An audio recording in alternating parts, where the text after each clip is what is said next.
3, 2, 1. Assalamualaikum warahmatullahi wabarakatuh. Guru penggerak, tergerak, bergerak, menggerakkan. Hai sahabat guru penggerak, perkenalkan nama saya Ibnu Edi Yuwono. Saya dari calon guru penggerak angkatan 11 Kota Bekasi. Saya bekerja di SMP Islam Teratai Putih Global. Dalam video ini saya akan menjelaskan tentang filosofi pendidikan yang disampaikan oleh Ki Hajar Dewantara. Ki Hajar Dewantara mengatakan bahwa tujuan pendidikan adalah untuk menuntun segala kodrat anak-anak agar mereka dapat mencapai keselamatan dan kebahagiaan yang setinggi-tingginya, baik mereka sebagai manusia maupun mereka sebagai anggota masyarakat. Saya memberikan rangkuman menjadi 3 hal penting di dalam filosofi pendidikan Ki Hajar Dewantara ini. Yang pertama itu adalah menuntun. Kita sebagai guru membimbing semua kodrat alam maupun kodrat zaman yang ada dalam diri anak agar mencapai potensi terbaiknya. Kodrat anak ini, manusia merdeka adalah manusia yang hidupnya lahir atau batin tidak tergantung kepada orang lain, akan tetapi bersandar atas kekuatannya sendiri. Contohnya seperti apa? Contohnya, anak usia PAUD ketika makan pasti biasanya berantakan. Nah, di sini biasanya orang tua ataupun guru ketika melihat anak usia PAUD ini sedang makan dan berantakan, mengambil jalan cepat. Langsung bilang biasanya, "Sini, ibu suapin aja."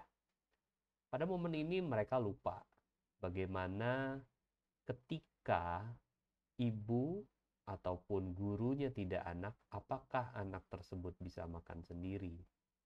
Nah, maka cara seperti itu dalam filosofi pendidikan yang diutarakan oleh Ki Hajar Dewantara tentunya tidak tepat.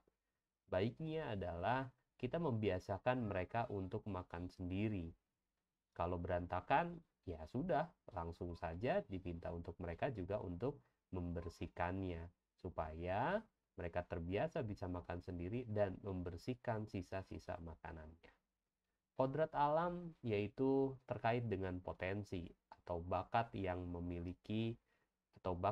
dimilikinya, ras dan suku tempat mereka berasal, hingga karakteristik lingkungan budaya daerah mereka. Disinilah kita sebagai guru harus jeli melihat kekuatan kodrat anak yang masih samar-samar. Kodrat anak ini tidak sama dengan tabula rasa, yang katanya seorang anak itu ibarat kata kertas kosong. Kita tinggal mengisinya atau menggambarnya supaya anak tersebut menjadi apa yang kita inginkan. Nah, berbeda dengan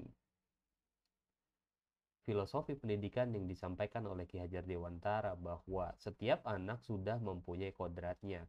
Kita sebagai guru hanya bisa menuntun anak untuk menebalkan garis samar-samar. Artinya kita hanya bisa menuntun kodrat anak tersebut agar menjadi sesuai kodrat yang dimilikinya. Tentunya juga kita bisa memperbaiki tingkah laku, perilaku untuk mereka menjadi manusia seutuhnya. Nah, disinilah pendidik harus bisa menebalkan laku anak agar kekuatan konteks diri anak dan sosial kultur budayanya sesuai dengan tempat mereka tinggal. Berbeda dengan kodrat zaman, pada kodrat zaman ini berbicara era yang dijalani anak, sehingga edukasi di masanya menekankan pada kemampuan anak yang memiliki keterampilan sesuai zamannya. Dalam hal ini, kodrat zaman peserta didik atau murid diharapkan mampu menyesuaikan diri dengan zaman dan tetap menjaga harkat dan martabat kodrat alam bangsanya.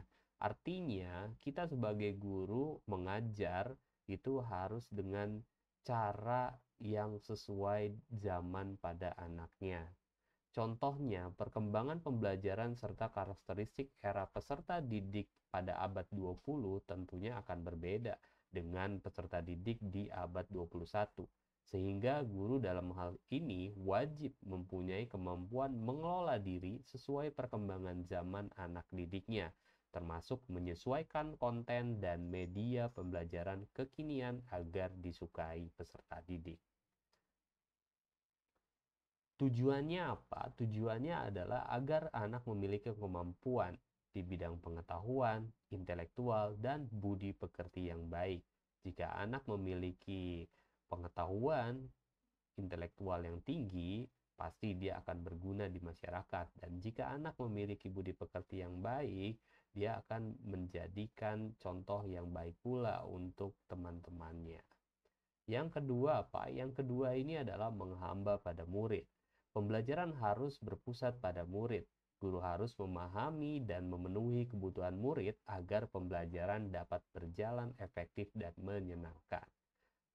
Ketika sudah mau sumatif akhir semester, biasanya karena guru belum selesai menyampaikan materi, guru tersebut membuat sebuah ringkasan dan diberikan kepada murid untuk dihafalkan. Apakah ini kebaikan untuk guru atau untuk murid? Kalau untuk muridnya, apakah murid-murid bahagia menghafalkan materi? Kalau untuk gurunya, pasti bahagia karena materi selesai tersampaikan. Beginilah jika guru tidak tulus, bukan untuk membantu anak berkembang, melainkan agar pekerjaan guru cepat selesai. Yang berikutnya, yang ketiga adalah trilogi pendidikan. Ada 3 yang disampaikan oleh Ki Hajar Dewantara, Ing Ngarso Sungtulodo, Ing Madya Mangunkarsa, dan Tutwuri Handayani. Yang pertama ini Ing Ngarso Sungtulodo. Ketika kita dalam proses pembelajaran, baik di lingkungan maupun di sekolah, guru harus bisa menjadi panutan. Kalau gurunya makan dengan tangan kiri dan sambil berjalan, tanpa diajarkan, murid pun akan mengikuti gurunya. Tapi kalau gurunya terbiasa makan sambil duduk dan menggunakan tangan kanan, niscaya siswa-siswi atau muridnya juga akan mengikuti apa yang sudah dilakukan oleh gurunya. Yang kedua, Ing Madya Mangunkarsa. Guru harus bisa membangkitkan semangat. Di tengah pembelajaran biasanya anak suka boring.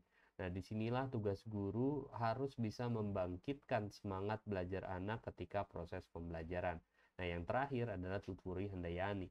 Guru harus memberikan motivasi. Sebagai seorang guru, kita harus memotivasi siswa agar mereka berani tampil, berani memberikan pendapat, dan berani menyelesaikan sebuah masalah yang mereka hadapi.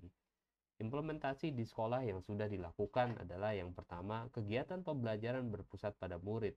Murid-murid dibebaskan mengerjakan tugas dengan caranya sendiri, tidak dengan tuntutan dari gurunya. Misalkan, anak-anak silakan dicatat di buku. Nah, ada anak yang tidak ingin mencatat, mereka inginnya memfoto saja. Ataupun ketika mereka diminta untuk mengerjakan sebuah tugas, silakan tulis di buku. Tapi ada anak yang ingin mengerjakannya, Mister, saya langsung ingin menjawabnya saja. Nah, itu kita harus bolehkan. Karena disitulah kita memberikan kebebasan murid untuk belajar sesuai dengan gaya belajarnya sendiri. Yang kedua, kolaborasi antar murid untuk menyelesaikan suatu masalah yang diberikan guru. Murid-murid dibebaskan untuk berdiskusi dan berkolaborasi untuk menyelesaikan sebuah masalah yang diberikan guru, agar mereka terbiasa dengan berkomunikasi sesama teman-temannya. Yang ketiga, kegiatan pembiasaan. Di sini menumbuhkan untuk budi pekerti yang baik, di mana setiap pagi sebelum jam pelajaran anak-anak dibiasakan untuk zikir, tadarus, sholat duha, serta literasi yang biasa saya lakukan di jam 0 KBM. Artinya di sekolah saya menyebutnya dengan hidden curriculum. Yang terakhir yaitu kegiatan pembiasaan budi pekerti, penyambutan pagi dengan senyum, sapa salam, mentransformasi semangat belajar kita kepada murid-murid di pagi hari untuk melihat juga kesiapan murid-murid untuk mengikuti pembelajaran. Tantangan yang harus dihadapi adalah kondisi murid yang beragam sering membuat proses pembelajaran tidak kondusif. Nah, solusinya apa? Solusinya yaitu adalah melakukan pendekatan kepada murid untuk memahami kebutuhan mereka. Jangan sampai kita mengabaikan murid tersebut sehingga mereka tidak bisa mengikuti pembelajaran dengan baik. Itulah demonstrasi kontekstual dari modul 1.1. Semoga bermanfaat. Terima kasih. Assalamualaikum warahmatullahi wabarakatuh.